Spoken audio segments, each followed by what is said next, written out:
Bienvenue à toi qui es connecté. Je voudrais te raconter l'extraordinaire et merveilleuse histoire qui m'est arrivée. Je voudrais te raconter comment Dieu s'est révélé dans ma vie. Je voudrais aussi te raconter un peu mon parcours. Moi, je suis un garçon qui a été élevé dans un milieu normal, basique, avec une éducation avec des valeurs. L'éducation où il y avait l'apprentissage du travail, une éducation où il y avait l'amour des parents, une éducation où il y avait le respect de son prochain et aussi le respect pour soi-même. J'ai été élevé dans ces valeurs-là jusqu'à mes 18 ans. Et après mon adolescence, j'ai voulu fonder un foyer. Et donc, j'ai rencontré celle qui allait devenir ma femme à l'âge de 17 ans et demi. On s'est mariés très jeune, à l'âge de 18 ans. Et on a commencé à fonder donc notre foyer dans ce monde, dans cette vie. Et là, j'ai commencé à vivre un peu des expériences dans le monde.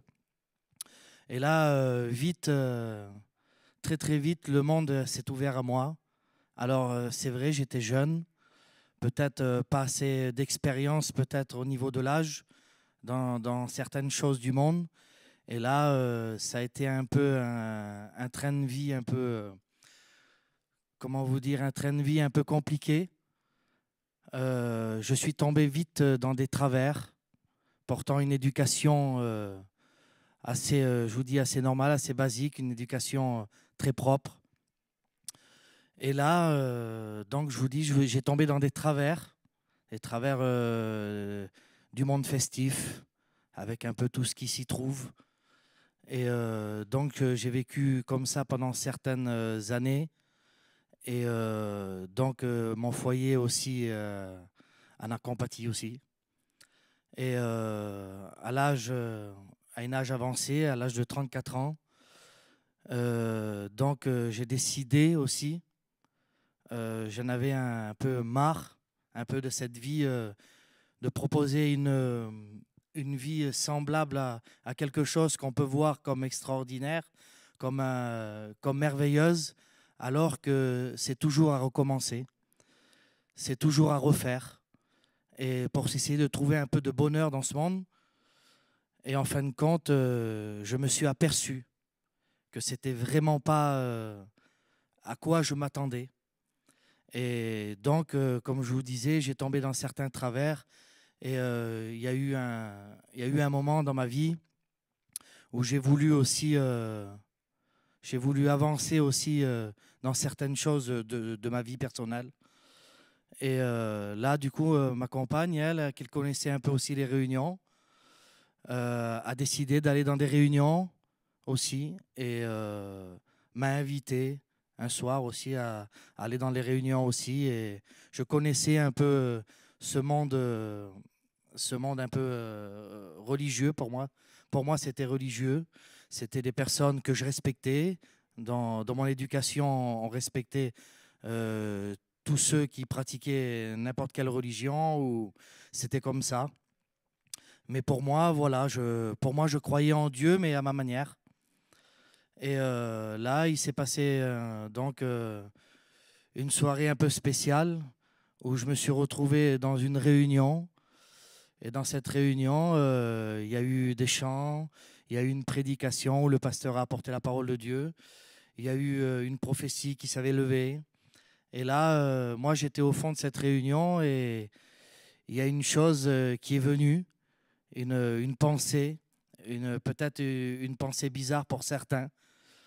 Et cette pensée, c'était celle-ci, c'était, tu vois bien que tout ce qu'ils font, c'est pas vrai, c'est des bêtises, c'est quelque chose qui voulait m'empêcher d'aller plus loin.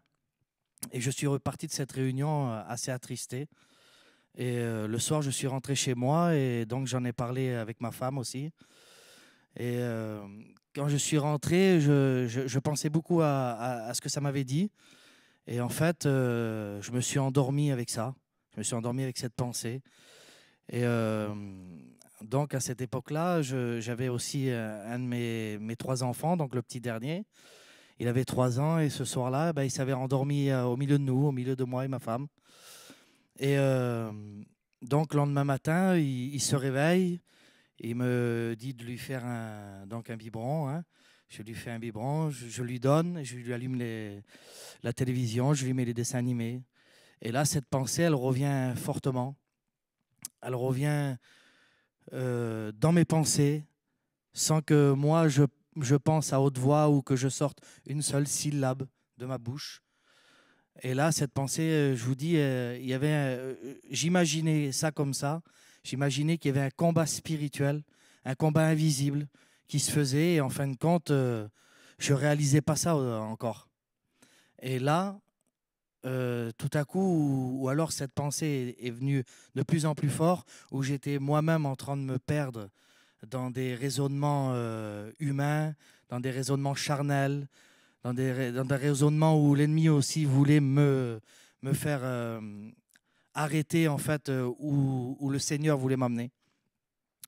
Et là, tout à coup, ben, il va se passer quelque chose d'extraordinaire. C'est que mon fils de 3 ans qui est à côté de moi va lâcher donc son biberon, va me regarder et va me dire ceci, ces mots.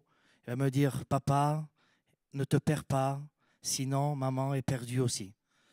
Alors, vous savez, votre enfant de 3 ans qui vous dit ça, vous restez sans voix, vous avez même la chair de poule qui monte.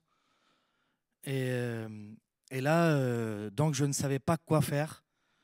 J'étais un peu affolé, mais il s'est passé une chose aussi, c'est que il y a quelque chose qui s'est passé de tout simple en fait. Cette chose simple, c'est qu'en fait, j'ai activé ma foi. Je me suis dit vraiment, c'est pas mon fils qui m'a parlé, c'est Dieu qui m'a parlé. Et là, vous savez, quand j'ai mis cette foi en action, il s'est passé de grandes choses. Donc, après ce moment-là, j'ai réveillé ma femme qui était sur le côté, lui expliquer ce qui venait d'arriver, ce qui venait de se passer. Et là, il s'est passé 2, 3 jours. Sur ces 2, 3 jours, donc je suis retourné dans une réunion.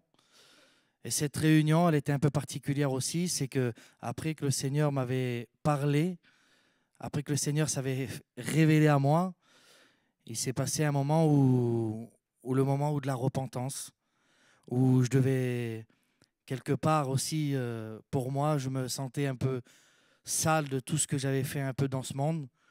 Donc j'ai demandé pardon au Seigneur de tout mon cœur. Je l'ai accepté ce jour-là.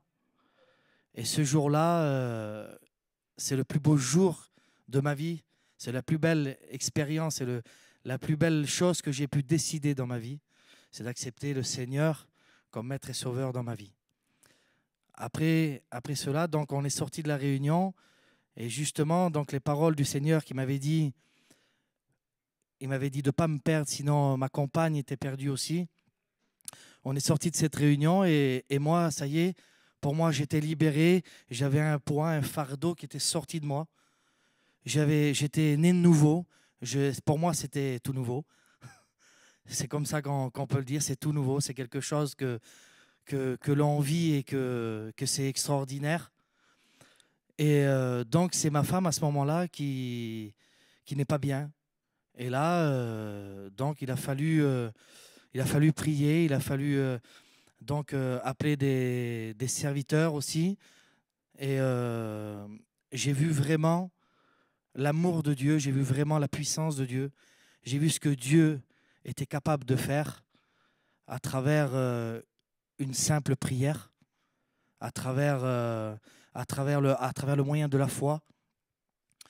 Et si je puis vous donner un conseil, toi qui es derrière ton écran, c'est que Dieu est à la distance d'une prière. Dieu veut se révéler à toi. Et c'est quelque chose de simple, en fait. Quelque chose de tout simple. En fait, c'est que tu peux activer ta foi seulement à la distance d'une prière, seulement de dire Seigneur, je crois que tu es vivant, je crois que tu es là, je crois que tu veux te révéler dans ma vie. Alors je t'invite, toi qui es derrière ton écran, à activer ta prière et de dire Seigneur, révèle-toi dans ma vie. Que le Seigneur vous bénisse. Amen.